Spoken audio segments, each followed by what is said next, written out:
What's up, everybody? This really shouldn't come as a surprise to anybody. I've been saying this for years. Without tools like Facebook to gauge people's reaction to something, we would have never had the great toilet paper crisis. So, this might be a recent article about this. It was published April 18th, but this has been in operation for years.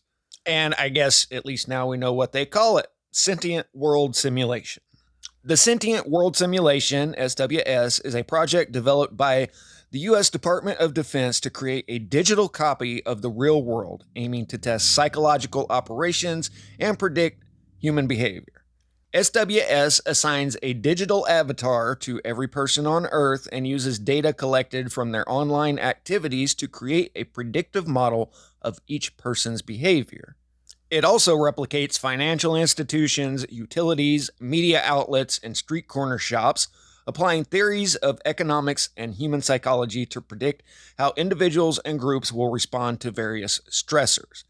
SWS not only invades our privacy, but can also cause severe damage to society. Well, that part's not a glitch, that's the feature. They've been trying to divide society in every way they can, and the one that's really been annoying the hell out of me lately is that they have successfully convinced kids that it's their grandparents' fault that they can't afford anything today. Oh, those boomers just had it too good. They only had to work one job and they could support a family and buy a big house. And sorry, kids, but they used up all of the resources because they're selfish and greedy. So now you have kids like this. Market. So, you said something pretty shocking. Like you're praying for a 50% downturn in the market. Well, there's going to be older people out there that are like, are you kidding me, bro? You want your grandma to go poor? We don't want that. But they stole from us, though. All right, well, you sound like a victim, and I've heard that before on this show. No, just the numbers. But at what point are you going to just buckle down? So I say kid, he's probably 30 years old, but he still acts like a kid. He says he's been waiting for 10 years for a big enough crash for him to get into the market. There have been dozens of opportunities in the last 10 years to buy the dip and get into the market, but it wasn't good enough for him. He wasn't going to get rich overnight. So it's all the boomers' fault. They stole from us. And this is why this makes me so mad. My and everybody else's parents and grandparents that got anywhere in life worked their butts off to get there, working within the system that was available to them. And it's the greedy a-holes on Wall Street that have made it to where you can't afford to live anymore. But since they control education and media, they have successfully convinced kids that it's not their fault, the people that run the country, it's the people just trying to get by's fault. And just one quick example and I'll move on. This pot's been brewing for a minute. I wanted to buy a 16-ounce New York strip steak the other day. It was $18. Where I live, I'm surrounded by cattle farmers. If you go outside of town, cows probably outnumber humans 10 to 1. It's been that way since I was a kid, and nothing has changed. Except for the fact, when I was a kid, the sale barn was down at the end of the street of my grandmother's house, and the entire meatpacking industry was local. Well, just like everything else, they have centralized and comradeized the meat industry. They've told everybody that cows are gonna destroy the planet, and now nobody can afford to eat a steak. Is that the boomers' fault too, kid? Okay, sorry, but I'm really sick of seeing the people that are actually guilty of running this world, pushing the blame off on people that are just trying to get by in it. Then the hive mind zombies just parroting what they heard on the TV.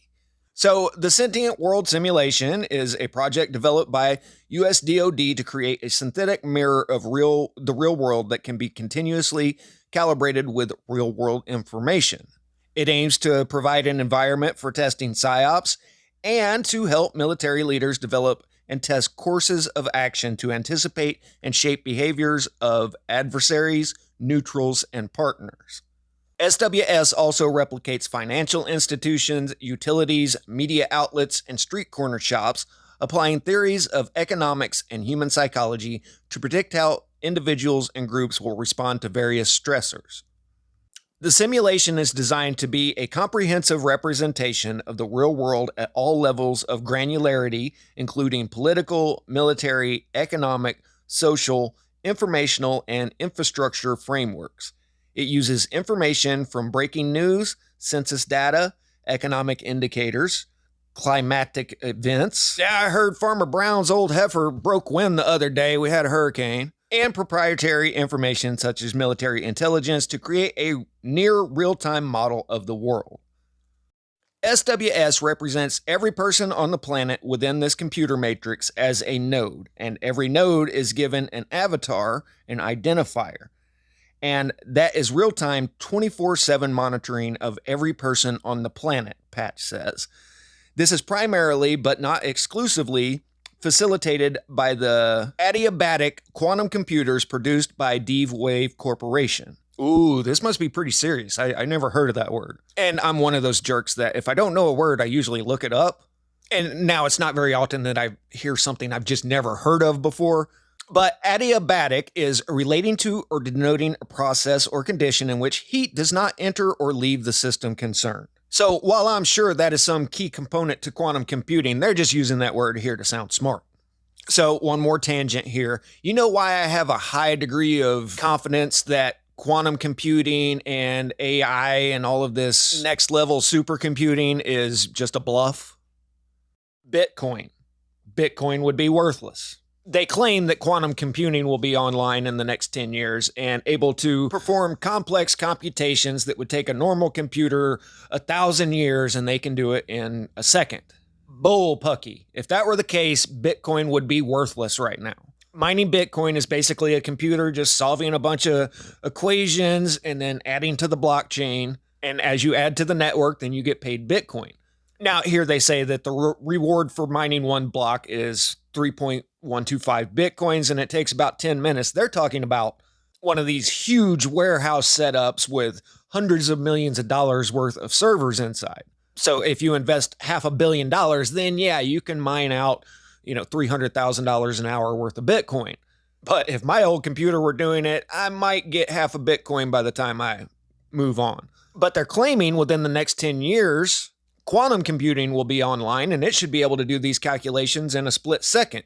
If that were the case, then they'd be able to mine more Bitcoin than there is in circulation on the first day and completely implode the system. So something doesn't add up there.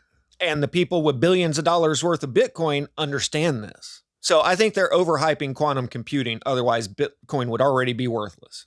Okay, back to SWS. The late Kev Baker says they've got to map and model humanity itself because of the Internet of Things that's all around us now as well. We're feeding all of our information back into this quantum computer that's basically got a virtual world where all of us have a digital avatar in there. They're able to manipulate the digital avatar in a virtual world, and that's actually translated to effects in the real world, the MKUltra of the 21st century. Now, here are the author of the article's thoughts on this, and I agree. The claim is that there is a digital simulation of every person on Earth. While this might be the ambition, it is highly unlikely to be the case because what they have is a simulation of our digital online activities, our digital twin, so to speak. Roughly a third of the world's population has no access to the internet. Many others have a very limited online presence, not enough for SWS to collect sufficient data. Now, you guys have probably heard me talk about this before. Back when I was on Facebook, it'd pop up all these little quizzes, innocent enough. Which Friends character are you?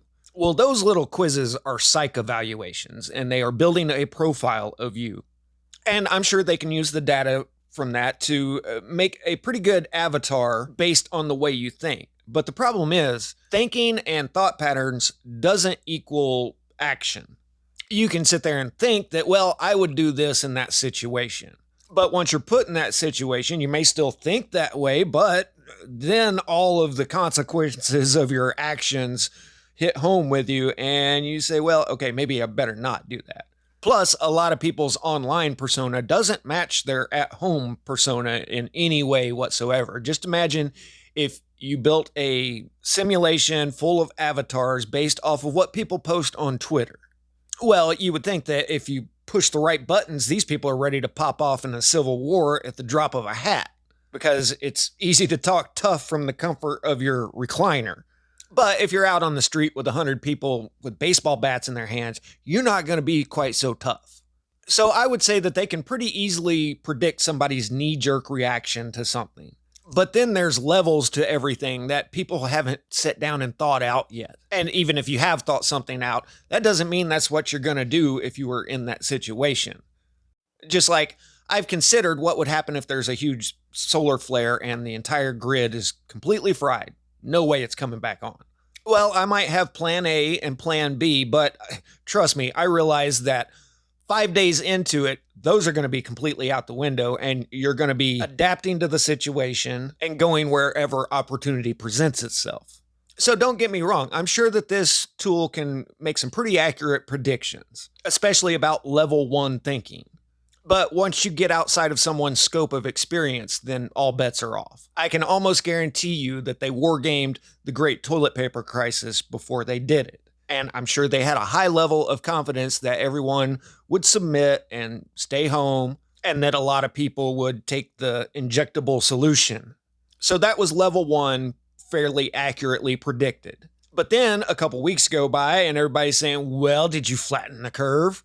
No, now I have to wear face diapers. Well, okay, then people's BS meter starts going off. At least the people that are still able to think for themselves. So I think that they thought they were going to successfully implement digital passports and restructure the whole system.